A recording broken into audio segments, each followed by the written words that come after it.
मेरठ में सौरभ हत्याकांड में एक के बाद एक खुलासे हो रहे हैं। इस केस की हर डिटेल हैरान करने वाली है। अपने पति सौरभ की मर्डर की साजिश मुस्कान कई महीनों से रच रही थी। इतना ही नहीं, उसने अपने प्रेमी साहिल को भी इसके लिए तैयार करने का काम काफी वक्त से जारी रखा हुआ था। पति सौरभ राजपूत लंदन में रहता था, लेकिन उसके पीठ पीछे मुस्कान रोज अपने प्रेमी साहिल को घर पर बुला लेती। दोनों जमकर नशा करते और सौरभ को मारने की प्लानिंग करते।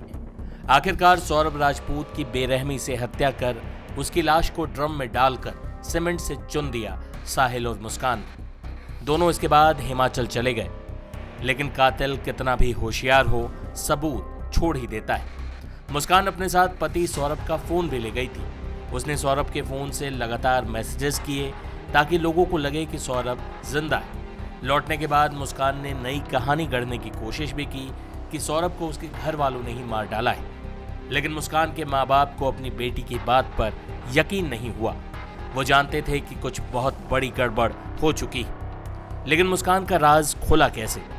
सुनिए खुद मुस्कान के माँ बाप की जुबान।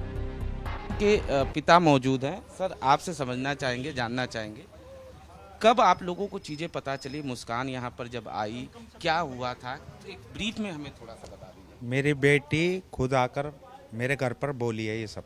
अच्छा, उसके बाद मैं उसे थाने ले गया। कितनी तारीख को आई थी? और आई तो 17 की रात को आई थी अपने रूम पर, और 18 के 4 बजे आई है वो यहाँ पर बताने के लिए कि मेरे से ऐसा हो गया है। पहले तो रिश्तेदारों के बारे में बताया था ना कि रिश्तेदार। हाँ, पहले किसी और का बोल रही थी, फिर उसे मैंने बिलीव में लिया है। उसके बाद उनने बोली है सच्चाई, बिलीव में लेने के बाद। आप लोगों को क्या इससे पहले पता था कि साहिल से वो बात करती है या ये सब? नहीं पता था। साहिल के बारे में कब पता चला आप लोगों को? हमारे दामाद ने बताया था।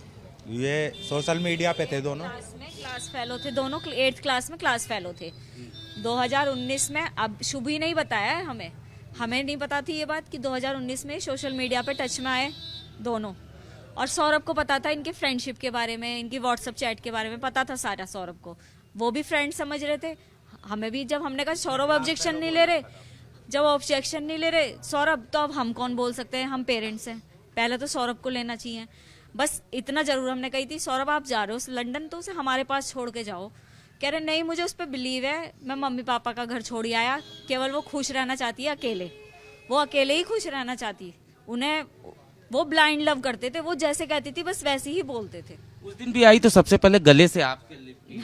हाँ, मेरे से चिपट के वो रोने लगी। मैंने कहा बेटा क्या हो गया तुम्हारी, अब की बार ऐसी लड़ाई हुई जो तुम रो रहे हो? कह रही नहीं मम्मी। तो मैंने कहा क्यों रो रहे हो? तब उनने मेरे को बताया सौरभ नहीं रहे। अच्छा, क्या वो साहिल नशा वगैरह भी देता था कुछ? जी, 2 साल से दे रहा था। जब से इन्हें मतलब मेरा दामाद चला गया था 2 साल के लिए, तब से उन्हें मौका मिल गया था पूरा।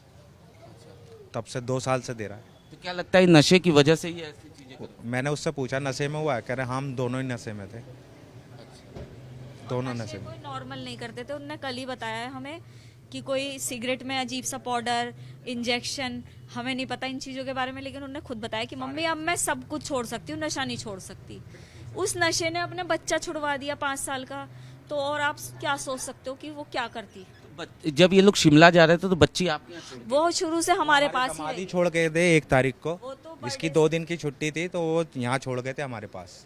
अच्छा, फिर दामाद ने क्या कहा था, कहाँ जा रहे हैं वो? 2 दिन नहीं, उस टाइम कहीं नहीं जाना था उन्हें। 2 दिन के लिए यहाँ हमारे पास छोड़ गए थे कि आप रख लो, जब इसके खुलेगा स्कूल मैं ले जाऊंगा। अच्छा, दामाद। उसके बाद फिर 17 तारीख को, इस दौरान आप लोगों की फोन पे कोई बात हुई थी बेटी से? हाँ जी, बेटी से तो रोज हो रही थी, पर स्टेटस हमारे दामाद भी लगा रहा था, पर वो मोबाइल इसके पास था। मुस्कान और साहिल ने सौरभ की बेरहमी से हत्या कर ये सोचा होगा कि वो बच जाएंगे, जैसा हर अपराधी सोचता है। लेकिन सच को जमीन के कितना नीचे भी गाड़ दो, सच कभी ना कभी सामने आ ही जाता है।